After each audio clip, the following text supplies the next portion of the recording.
I think a lot of people have trouble with endgames, and for several reasons. I think one of them is a lot of people don't study endgames, and mainly because they don't like studying endgames.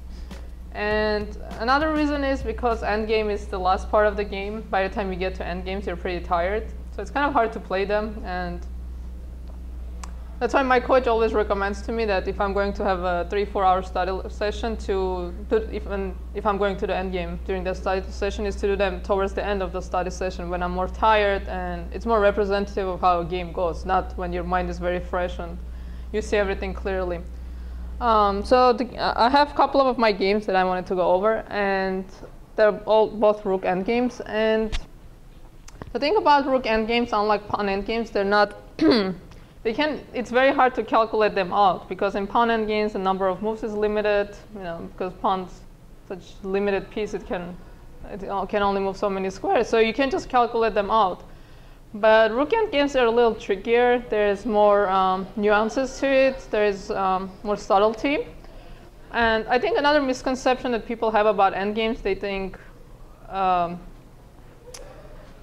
don't treat them like the rest of other parts of the game. So they don't think now it's the time I have to calculate something out very precisely. Like if I make a small miscalculation now, unless you see your opponent is doing something immediately, a lot of people think, oh, I can just make a kind of quiet move or not defend now. So I think the same principles that apply to the rest of the game can be applied to the end game. For example, when you see your opponent doesn't have a threat, you should ask yourself, okay, so what's my weakest piece? And then you try to improve something. So I think a lot of times people just don't really know how to handle endgames, and then they think they miss some subtleties.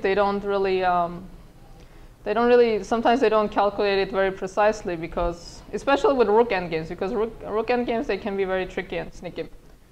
And okay, so I want to start with a puzzle, because I like to start all my lessons with a puzzle. So white to move.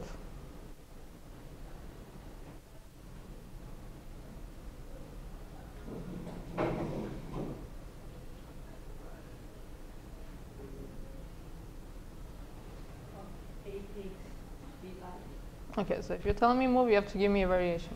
Okay. A takes B5, king takes A1, B6, A4, B7, A3, B8, queen. Okay, so is that a win or a draw? It's a win. Why? Because you need so that.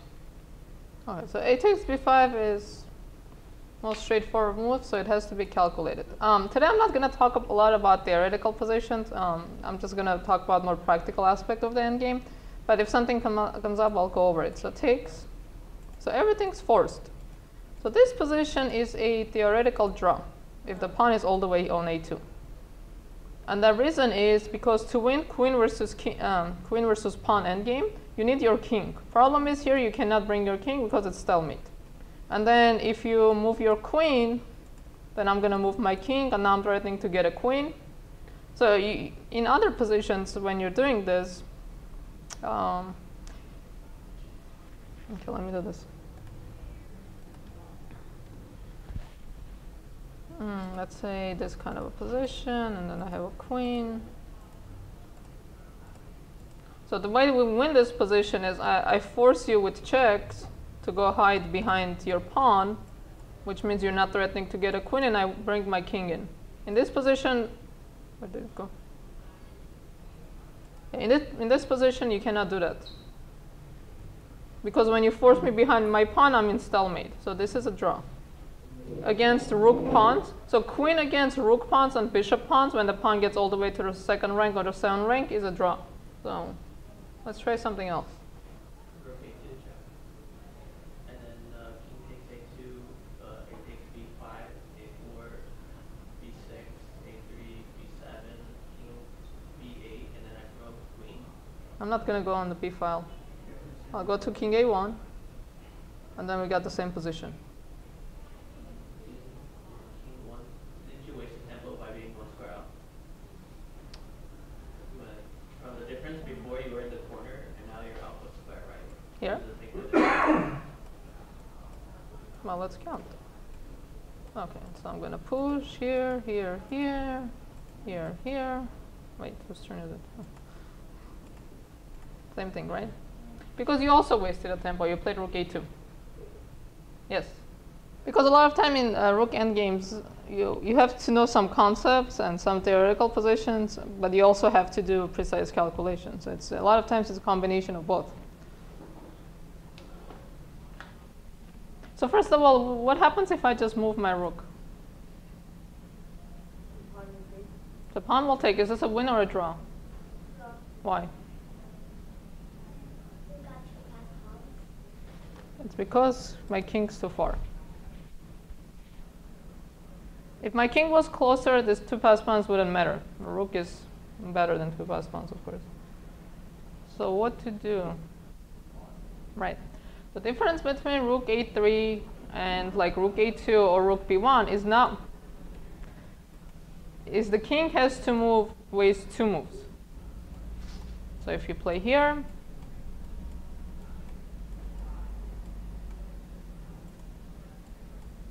okay, does anyone know how to win this position? Oops.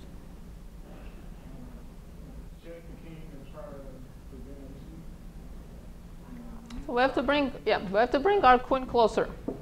So one way to do it is we can either do it with checks or we can simply play this move. And now there is no a2 because there is mate.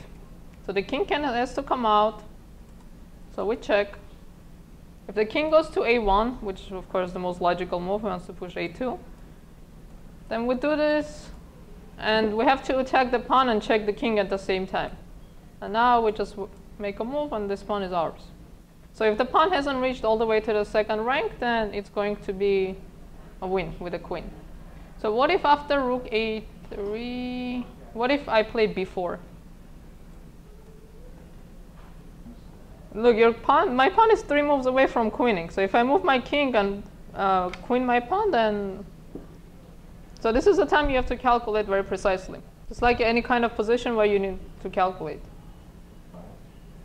Okay, so you want to move your queen. Okay, so the first move is obvious. We have to move the rook somewhere in the third rank.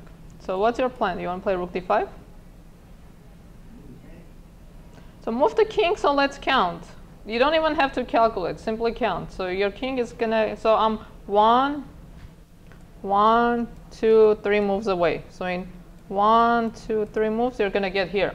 But also remember, you have to waste a move to stop me from queening. So your king's gonna, so if you bring your king, I'm gonna play here. If you bring your king again, I'm gonna play here. And now you're the one who has to make a draw, actually.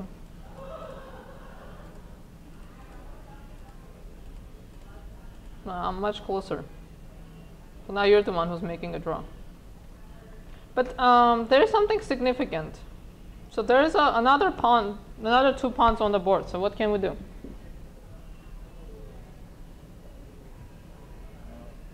I guess you win the a pawn. Right, so we have to go after this a pawn. So the good thing about having a lot of extra pieces, sometimes you can give a lot of it back. So for example, not there. So rook d5. So if I go b2, now you can play here. And if I try to queen my pawn, you don't even care because your own pawn is going to a queen. So you don't care about your rook anymore. You don't need it. What if in this position I play here?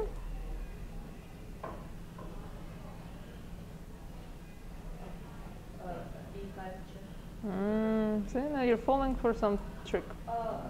And now, again, your king's too far away. Rook versus pawn, because you don't have your king, it's going to be a draw. And you didn't catch me. Oops.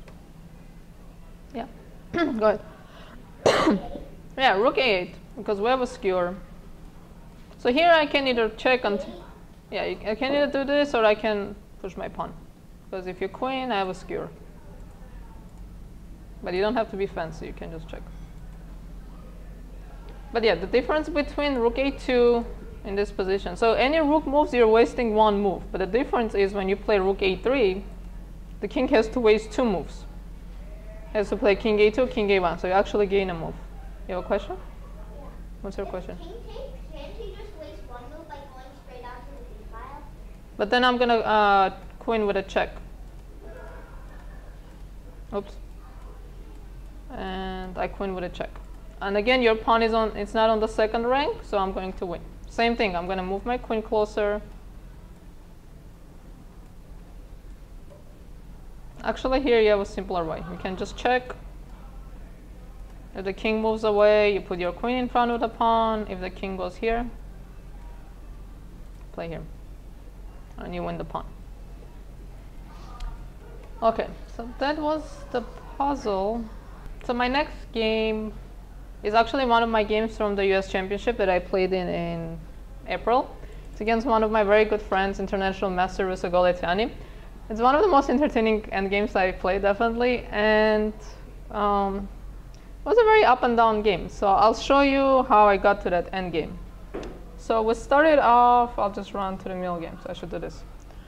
So we got to this position where black is getting completely dominated on the king side.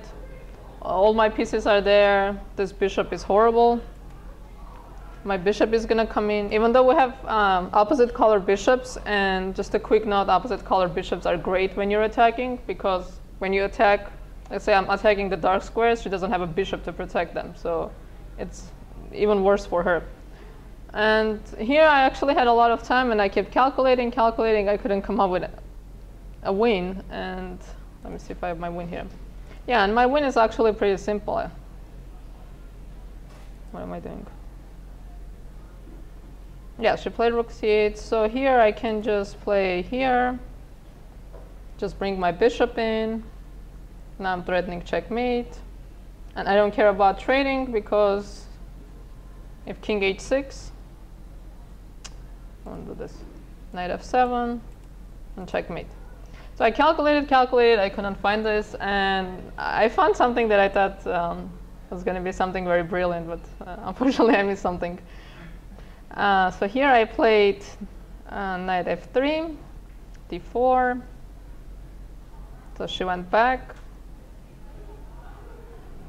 So I took, so I sacrificed the piece, and then bishop h4. So this was the whole idea of my sacrifice, because I thought bishop h4, I'm just going to win the game. Because of my pawns on g6 and h6, her queen is in such a horrible position. And then I just missed this knight e5 move. And actually, I was kind of lucky, because this endgame, because of my pawns, it's still good for me. So I play bishop f6. And now I'm down a whole rook. But I have these 3 pawns. So how to evaluate, or even how to approach this position? So for her, it's hard to do, because it's move 40th. So it's time trouble. So she has to make a quick decision. But now we have time. So how to approach a position like this?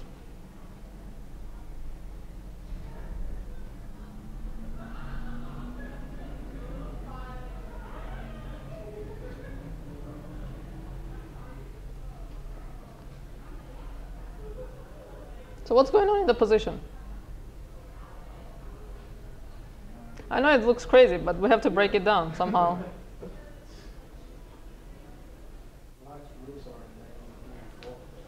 Right, so whenever a lot of changes happen in the position, it's always good to stop and reevaluate the position, because we went from a position where I was close to checkmating. I could feel it, like I knew there has to be something, and I keep calculating and I can't find it. It's very frustrating. You know, I keep counting, and I kept, obviously I'm miscalculating, and I keep sitting there and my clock is ticking because we're close to move 40, and I'm calculating, I'm not finding anything, and I just know it has to be. Like, how can there not be anything in a position like this?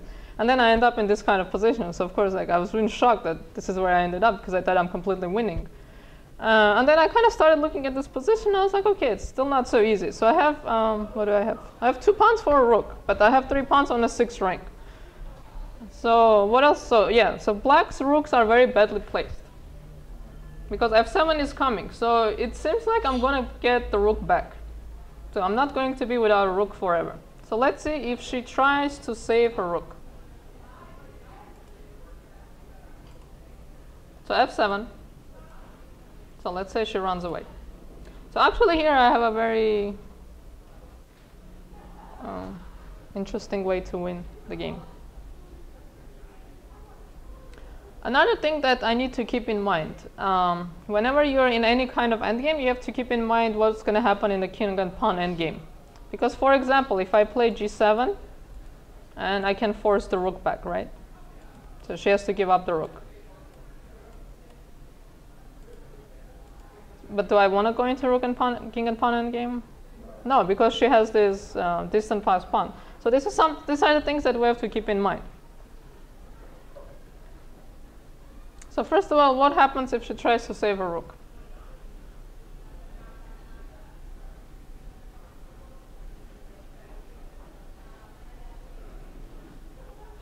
So how to approach a position like this? Or how to approach the same way we would approach any position in chess. So what are some of the questions we ask? Right, so her weakness is her king, which means that's where I have to play. So somehow I have to go after her king because that's the main problem in her position. My strength is my 3 pawns and the fact that her king is bad. On the downside, I'm down a rook and her pawn is going to a queen. So if I don't do something immediately, I can just lose very easily. So how to take advantage of this king? Yeah. What if you just queen your F pawn and then you kind of force the If I do this? This? like even before you push the G pawn. Oh, I mean, it's going to be the same thing, but okay. Yeah, so first of all, one thing to calculate, we calculate the force lines because they're straightforward, we get them out of the way, and then we can move on to something else. So here, here. So unfortunately, now I lost both of my pawns. And now I'm going to lose this pawn too. Can you begin to attack the pawns on the fifth before you ever move into pawns? How? Moving your rook up to g5 maybe? Before all that's So like in this position, like rook g5? I can. So now she's going to start pushing her pawn.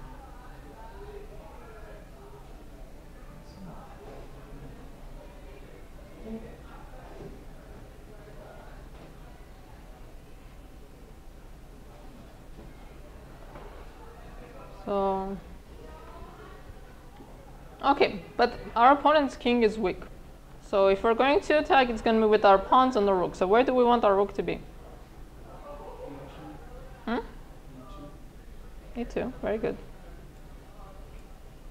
Let me do this. So what's the idea? After a4, actually there's a forced win in this position already. Actually a very cool win. Of course I didn't see this during the game.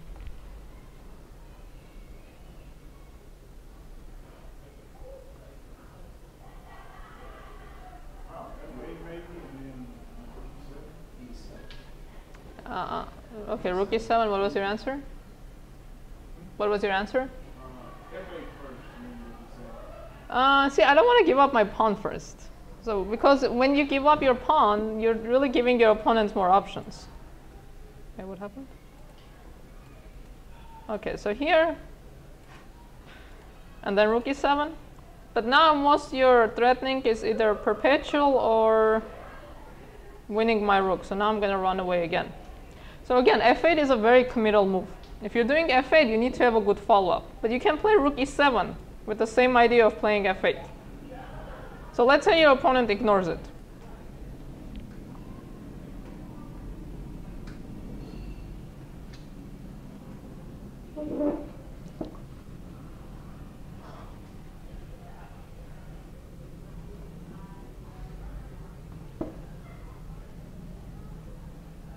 There's already a forced win, and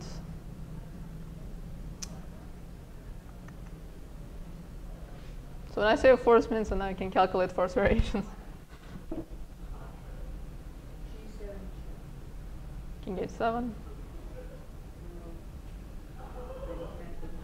Then what? Oh, Go ahead. G7, King H7, F8 to knight, and then rook takes knight, and then it's double checked, so he has to go to H8, and then we play knight to G6, and then the king goes to G8, and then rook to G7, checkmate. Wait, say it again. So G7. G7, King H7, and then Emperor to F to knight. Okay, so that's check. Okay, so let me see. If I take on H6, you're gonna get a queen. If I go back, you're gonna checkmate me.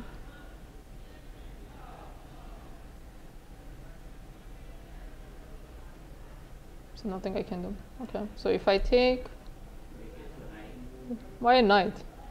But this board is checkmate, right? If he takes a h6, I have rook to h7, and if he takes, and he goes to Yeah, you're h8, right. then I Yeah. have knight to g6. Right. I mean, you can also, so you're being fancy.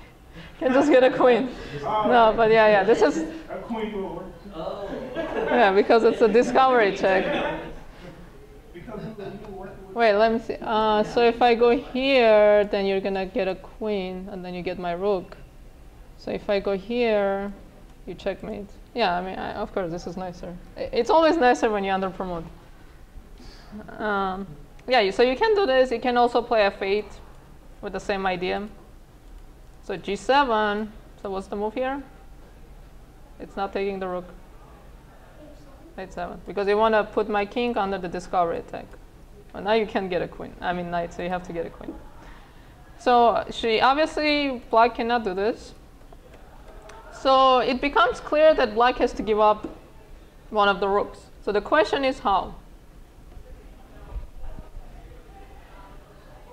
So you're gonna lose your rook to one of my pawns is gonna take one of the rooks. So how do you want to do it?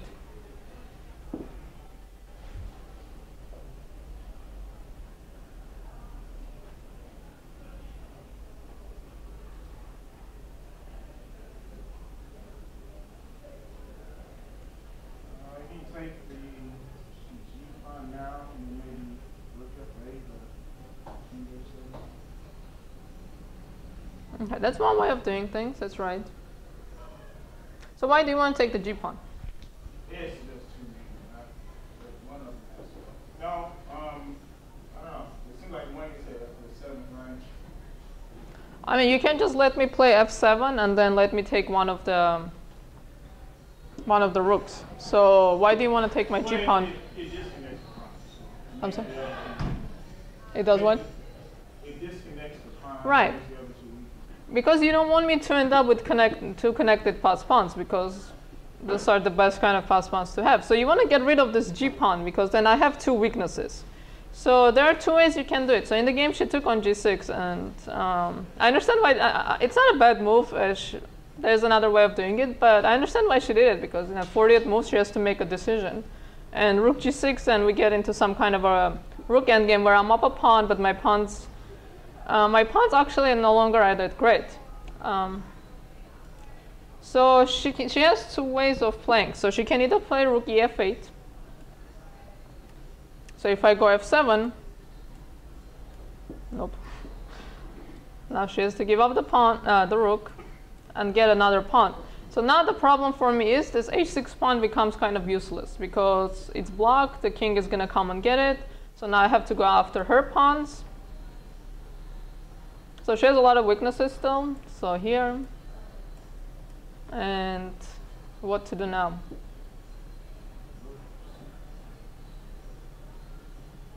So again, we have to be accurate.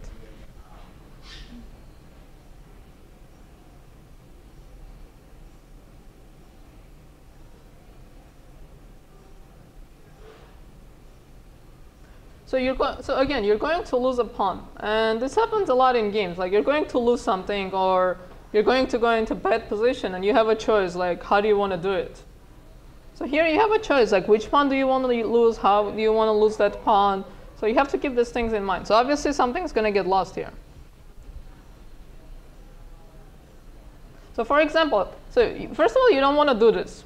So this is called passive defense, when you're behind your pawn or behind, like, protecting and not doing anything. So we always want to aim for active defense. Sometimes that means giving up a pawn, but we get activity. So a lot of times, just your rook activity is worth a pawn. So you don't want to just put your rook here, because now I'm going to bring my king.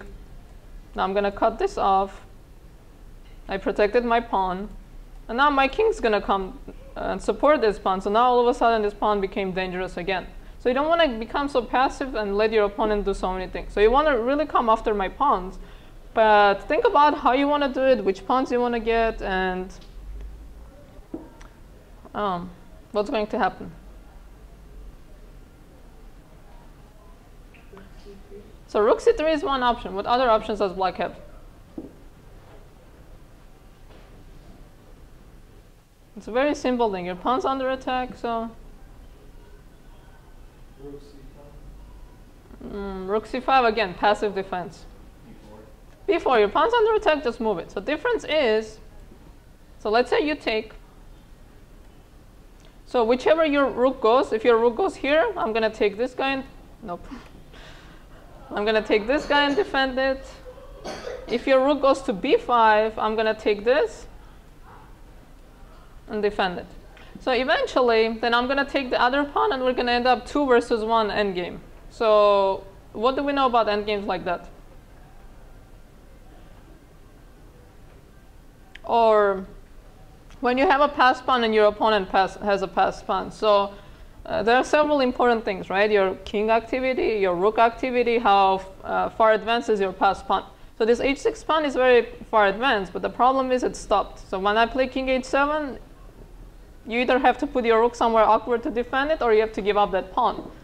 And you have to pay attention to my pawn. So my pawn is pretty far advanced, this pawn. This b4 pawn, and your king is not close to it. So let's say you want to, so you cannot bring your king because I'll take this with a check. Let's say I make some kind of a move, cutting off my king.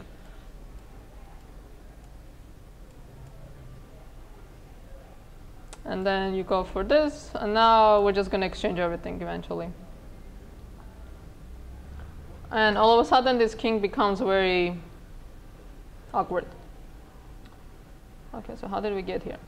So I think this, and I actually saw this during the game, and I thought this was her best way to play. And she took on g6, which, of course, a logical move, gets rid of that pawn, disconnects my pawns. So now what changed in the position?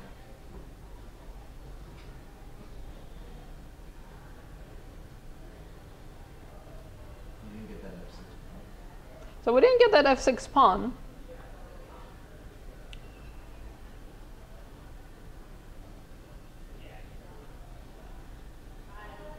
So what's bad in white's position now? The rook on g6 is horrible. The rook on g6 is misplaced, is not doing anything, doesn't want to be there. It's a horrible, horrible piece. So how to take advantage of that rook?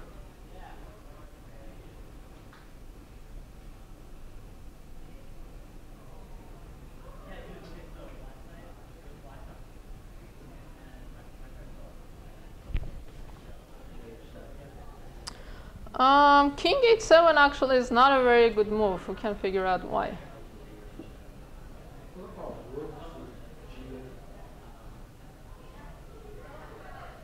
Rook g8 for the same reason is not a good move. So let's cover h7, king h7. So king h7, so how can I fix my rook? Think tempo moves. So f7. So rook has to go to f8, and now rook f6.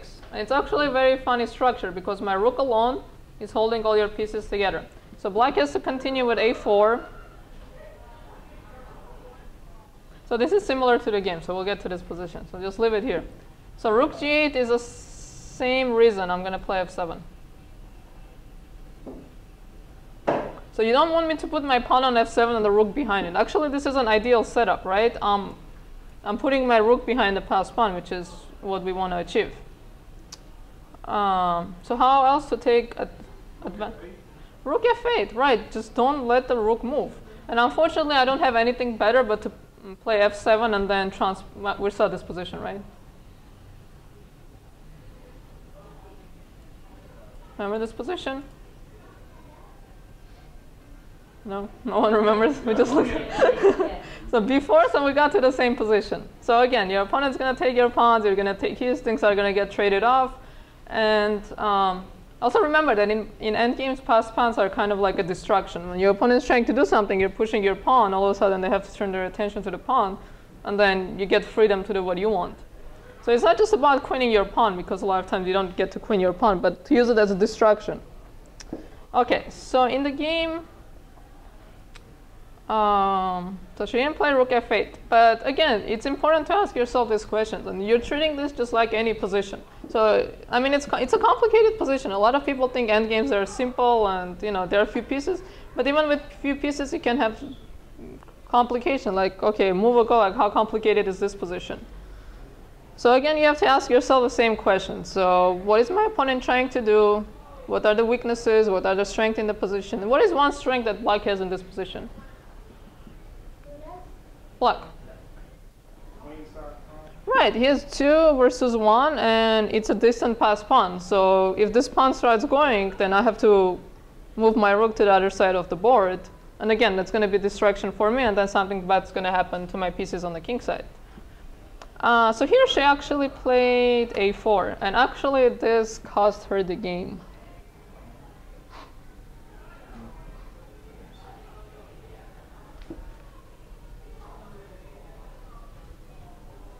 So what to do?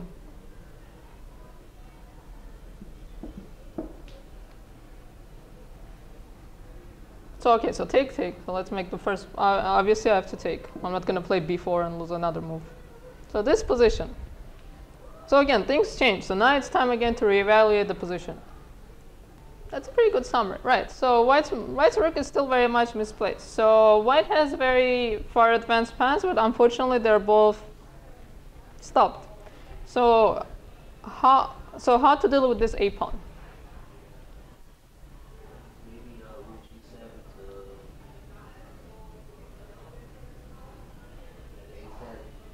a7. Okay, so I definitely want to have my rook behind the pawn, right? Like I don't want to do something like play here and then come to a2 and take this pawn. Like, I don't want to let something like that happen because again I'm going to lose this pawn.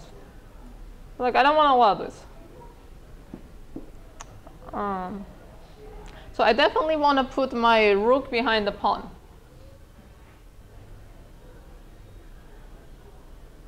So it's not rook, it's not f7, like then go to rook to a6. Right? But again, you're going to lose your pawn. So if you play rook g7, same thing. You're going to lose this pawn. You go rook g5. Rook g5. Okay, rook g5 is interesting. All right, so rook g5. Let's calculate this move.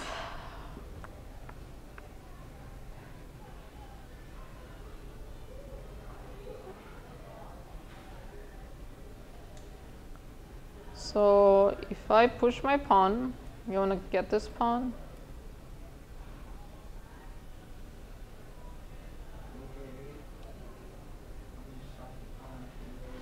No, rook a8, there is unfortunately f7. Okay, so let's calculate this move. Actually, I haven't looked at this. Wait, so if I go rook f8,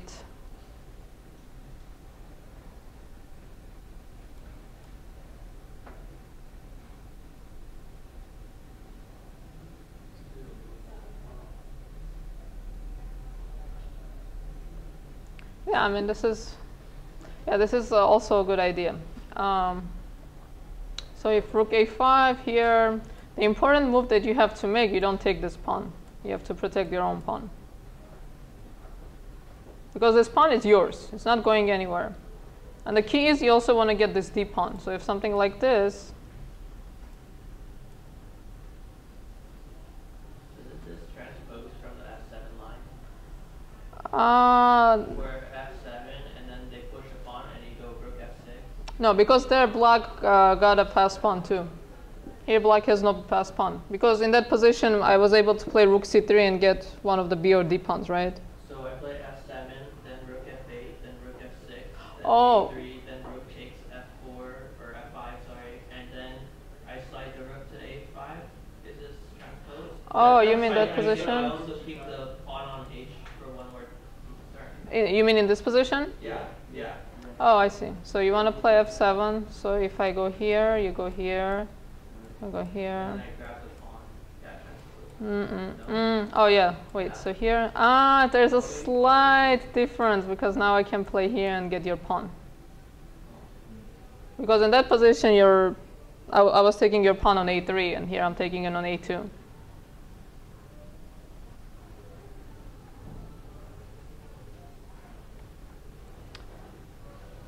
But here we don't have to force things. So here we're playing an endgame. So what's our worst piece now? Our rook and what's a piece we want to use? King. So is a3 really that big of a threat?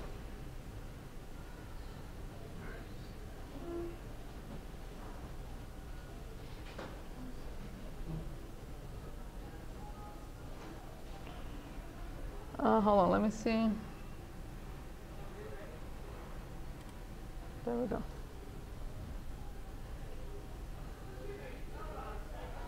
Is a3 going to win the game? No, I guess if you get your king close enough, I always have rook b1 as a last resort. Yeah, they need that good. Right, so why isn't a3 a big threat here?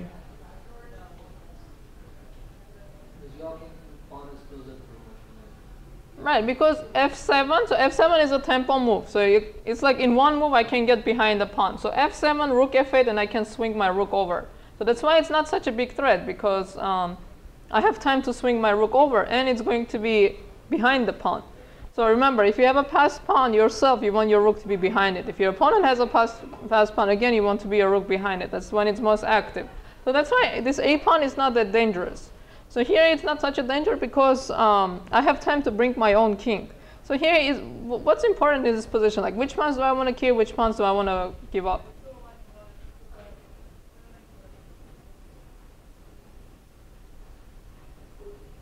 So which pawn does it look like I'm going to lose?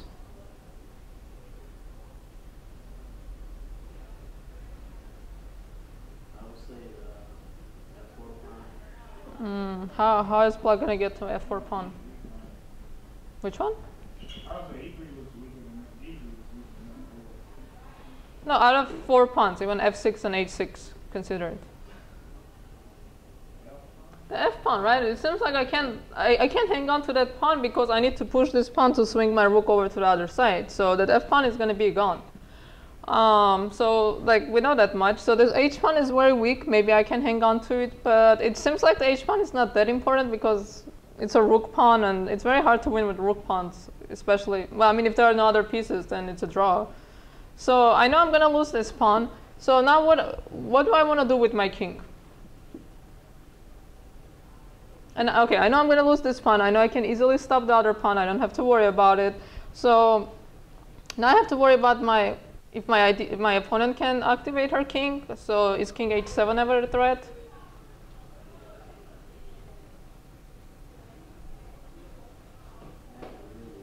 Because what was my response to king h7? No, rook g7, f7, and then rook f6, and then you cannot move your pieces. Right, so now I can just move my king. So where am I going with this king? Somewhere at g5 or g6, somewhere to protect my pawn and attack this pawn. If I can win, if I can trade my f and h pawn for these 2 pawns, then I'm going to win because I have 2 passed pawns. So these 2 passed pawns, this d and f passed pawns, are better than this f h passed pawns because these pawns are stuck. So king h3. Actually, during the game, hold on. So during the game, I thought king g3 might lose to this move. But it turns out that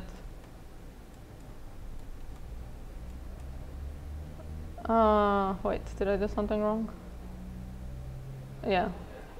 There was a reason why this move wasn't losing, but I forgot. But that's not important. So yeah, king h3. I thought king h3 was such a clever move because obviously when pushing your kings, like you want to go towards the center, and then I saw rook g8, and then I couldn't figure out what's going on. So I thought, well, king h3 is same idea and no problems. So she played king h7. So what happens? Let's say if she goes here. So you want to play f7? So I know it's hard to analyze, and actually it's funny because there are so few pieces on the board and it's so difficult to analyze because there are just so many things going on. And this is what I mean when people have this preconceived notions about endgames. They think they're simple, or they don't really think they have to put in all the work they usually do in the middle game. But yeah, you're right. There's a lot to analyze here. So now we can go move by move. So you basically have to think about 2 moves. Either f7, get the pawn right away, or king h4. So if you go move by move, then your calculation will be simpler. So let's say king h4. Then what can black do? Okay, so a3, and then?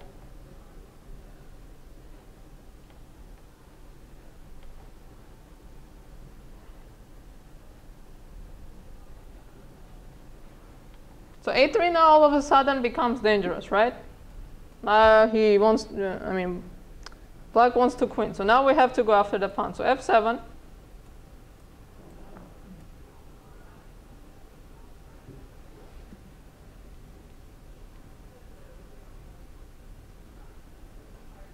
So now what's going on in this position? Again, now it's a good time to do a summary. Material were even. White's a little bit more active than black's. White's king is better than black's. And black's well. Material meaning black's pass on is Right. So yeah, that's a very good summary. So white has a better king. So first we'll start with material. So material is even. White has a better king. White has better rook. The pass pawn is mine. I can take it whenever I want to. And that's an important thing to keep in mind. So for example, if my opponent makes some kind of a move, let's say she plays king h7. So should I take the pawn or should I do something else? Right, what? Right, king g5. Because here I'm not in a rush to take the pawn. And that's a very important thing to keep in mind. Because this pawn is not going anywhere. It's my pawn. I can take it whenever I want to. I don't need to rush. And another good thing, what's good about taking the pawn on the third rank? Specific, not in general, specific in this position. Why is it good that I'm taking the pawn on the third rank? I'm protecting my own pawn. So if you do something, let's say here, I can play here, and then you come after my guide, and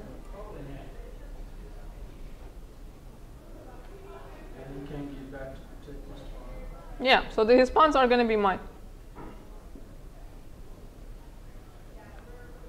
Okay, so let me ask you something. Okay, so for example, if he plays here, so now we're going to use our king. So now again, I'm not going to take this pawn. So I'm going to play here, and if you come protect it, now I'm going to make a mating threat. And now this is even worse for you because now your rook has to go all the way back. And now I'm definitely going to take all your pawns. So, and this is because I was able to activate my king, and in that critical position, black wasn't able to really find, what's important in the position and how to continue precisely. And a4, I think, is a very understandable move because you want to create counterplay, but unfortunately, it didn't work out. So okay, so king h7. So what was the response to king h7? f7. So a3. So do I have to worry about that pawn? No, not yet. So king h4. Now I have to go. Yeah, so she took my h6 pawn. But well, let's say she takes here.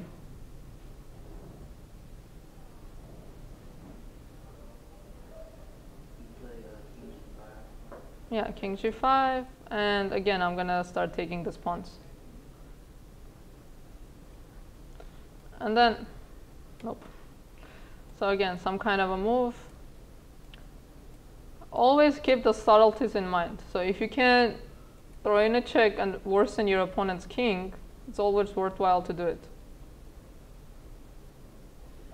It didn't cost you anything, but you always worsen your opponent's position. So these are the small things that always come up in rook endgames. Let's say you can take a pawn, like in this position.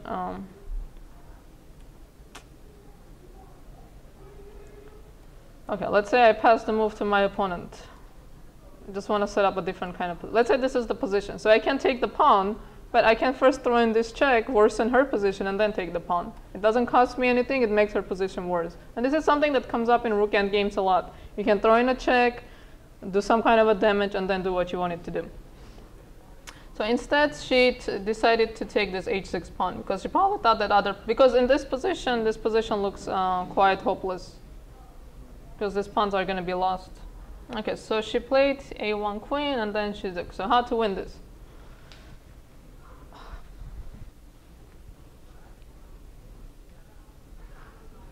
So what's the first thing we do? Actually, again to do a summary. What's important in this position, and do I want to hang on to my pawn, or do I want to activate my king?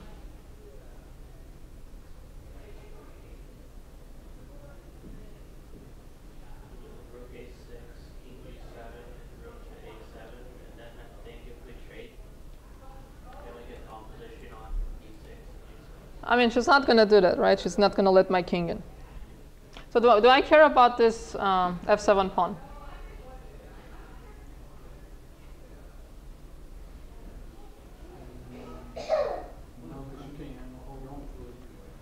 I mean, I can hold on to it because you can never take it. But the problem is, how am I going to make progress? So this f7 pawn is not important to me. What is important to me? Activate my king, activate my rook, and make her position worse. So what's the move?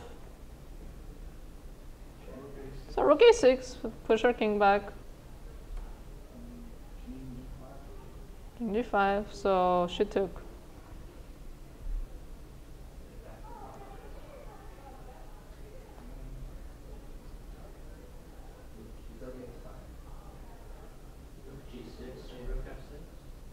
Rook f6, very unfortunate move. Yeah, rook g6 first and then Okay.